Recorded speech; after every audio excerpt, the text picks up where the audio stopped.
अस्सलाम वालेकुम, मैं यूसुफ अब्बास एक बार फिर आपके लिए ज़बरदस्त वीडियो लेकर आए। इस वक्त हम पहुंच चुके हैं जेडीसी की इज्तिमाई कुर्बानी जहां हो रही है। वहां पर देख सकते हैं कि बड़ा ग्राउंड है, बड़ा यहां पर मजमा लगा हुआ है। बट हम दे रहे हैं यहां पर सिर्फ ऊँटों की कुर्बानी नहीं हम आपको दिखाएंगे, बल्कि यहाँ पर बकरे, गाय, बैल, भैंस, मुख्तलिफ अनवा अक़साम के तकरीबन 500 जानवर यहाँ पर जो है वो कुर्बान किए जा रहे हैं। उलमा कराम की बड़ी तादाद भी यहाँ पर मौजूद है, शहरी भी तादाद में यहाँ पर ऊँट मौजूद हैं जिनको कुर्बानी के लिए तैयार किया जा चुका है।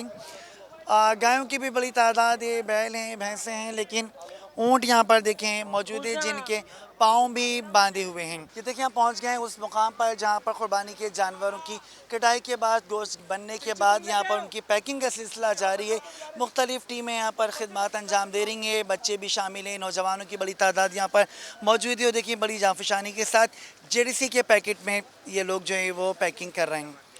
अस्सलाम वालेकुम। वालेकुम। कितने वज़न का पैक कर रहे हैं, कितने पैकेट बना लिए अभी तक? सर ये बहुत सारे पैकेट बन गए हैं, तकरीबन 2-2 किलो का एक पैकेट बन रहा है और ये मुख्तलिफ इलाकों में जाएगा बंटने के लिए गरीब मुस्तकीन। अच्छा, अभी तक कितने पैकेट जा चुके हैं, कुछ तादाद का अंदाज़ा है? तकरीबन 8-10 गाड़ियाँ जा चुकी हैं, मज़ीद जा रही हैं और जाती रहेंगी। ये देखिए एक पैकेट मेरे हाथ में ये जेडीसी के बैग में मौजूद है और इसका वज़न यकीनन 2-2.5 किलो अंदाज़न है। इस वक्त जेडीसी के रूह रवां ज़फ़र अब्बास हमारे साथ मौजूद है, उनसे जान लेते हैं कि इतनी बड़ी इज्तिमाई कुर्बानी में क्या कुछ यहाँ पर कुर्बानी किया जा रहा है। अस्सलाम वालेकुम। वालेकुम सलाम। इस वक्त यहाँ पर ऊँट हैं बड़ी तादाद में, सैकड़ों ऊँट हैं, गाय, बैल, बकरे, दुम्बे, भैंसे, बछिया, बछड़े, सभी चीज़ें हैं। उनके फजर की नमाज के बाद क़िबला मौलाना मंज़िल थानवी साहब के दस्ते मुबारक से तक बड़े 12 से 14 जानवर ज़िबा किए गए और फिर ये सिलसिला शुरू हो गया था और ये सिलसिला असर तक मेरे ख्याल में जारी रहेगा, क्योंकि तकरीबन 600 से 700 कसाईयों की टीम है जो नॉन स्टॉप काम कर रही है। अभी औरंगी टाउन 3 से 4 गाड़ियाँ रवाना हुई हैं और ये सिलसिला जारी रहेगा। यानी कि गोश्त की तकसीम गरीबों के लिए हो रही है? बिल्कुल, उन लोगों के लिए हो रही है जिन्होंने शायद सारा साल 1 किलो का एक पाव, एक छटाक नहीं खरीद सकते, उन लोगों के लिए। जी सफ़र भाई, ये भी बता दें कि यहाँ पर कितने ऊँट अभी नहर किए जा रहे हैं और क्या तादाद है गायें और भैंसों की? सैकड़ों ऊँट हैं, उसके अलावा गायें हैं सैकड़ों, बकरे, दुम्बे, ये लगभग 500 के करीब जानवर हैं। अच्छा, काला ऊँट है इस दफ़ा या नहीं है? हमने सारे ऊँट सफ़ेद लिए हैं इस बार तौसा से, क्योंकि ऊँट इतने महंगे जिसको यहाँ अफोर्ड करना नामुमकिन है। और 2 कोहन वाले ऊँट भी दिखाई दे रहे 2 हैं। कोहान वाले ऊँट भी हैं यहाँ पर सबसे बड़ा सिब्बी है, यहाँ पर सबसे बड़ा मुख्तलिफ खूबसूरत तरीन जानवर हैं। ठीक है, अच्छा बताएं कि ये सिलसिला कब तक जारी रहेगा? ये इंशाल्लाह असर की नमाज़ तक कोशिश है कि इसको, क्योंकि आज फजर में शुरू हो गया था, तो असर की नमाज़ तक ये सिलसिला जारी है। देखें जेडीसी के रूह रवां ज़फ़र अब्बास हमारे साथ मौजूद थे। इनका कहना है कि यहाँ पर ज़बरदस्त इज्तिमाई कुर्बानी का सिलसिला जो फजर के बाद शुरू हुआ था, ईद के दूसरे रोज़ वो असर तक जारी रहेगा।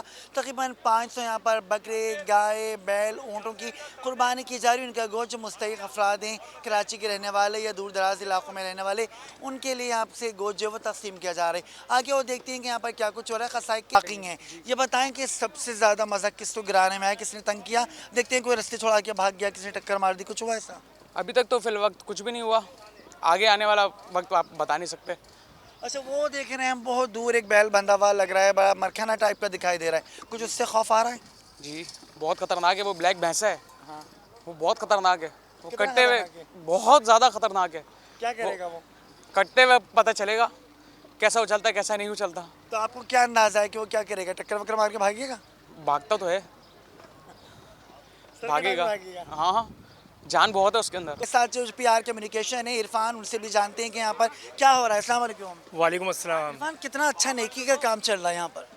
ये कुर्बानी बराए मुस्तकीन हो रही है जो गुज़श्ता 13 सालों से हो रही थी और सारा मीडिया इसको कवर कर रहा है। बहुत शुक्रिया अदा करता हूँ और बताना चाहूँगा कि इस वक्त यहाँ पे सारे उलमा इकराम हमारे साथ मौजूद हैं, तमाम मकातिब फ़िक्र के मौजूद हैं। सैकड़ों जानवर यहाँ पे इस वक्त ज़िबा कर दिए गए हैं और किए जा रहे हैं। अभी ऊँटों की कुर्बानी बाकी है, वो भी इंशाल्लाह थोड़ी देर में की जाएगी। और सारे मदारिस में सारे जो बस्तियाँ हैं, जो अंडर प्रिविलेज एरियाज़ हैं, वहाँ पे गोश्त सप्लाई किया जाएगा।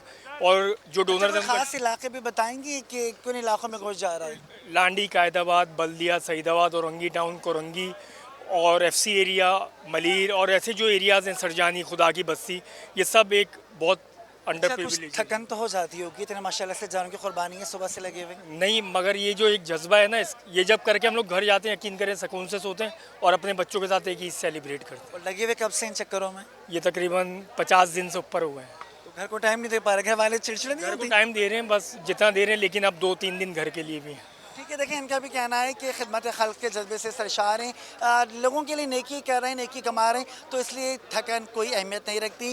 गोश्त तकसीम हो जाएगा, मुस्तहिकीन तक पहुंच जाएगा, तो इनकी मेहनत वसूल हो जाएगी। उम्मीद है कि आज की हमारी वीडियो आप लोगों को बहुत ज़्यादा पसंद आई होगी। अगली वीडियो तक के लिए इजाज़त दीजिए और देखते रहिए अफज़ा न्यूज़ HD।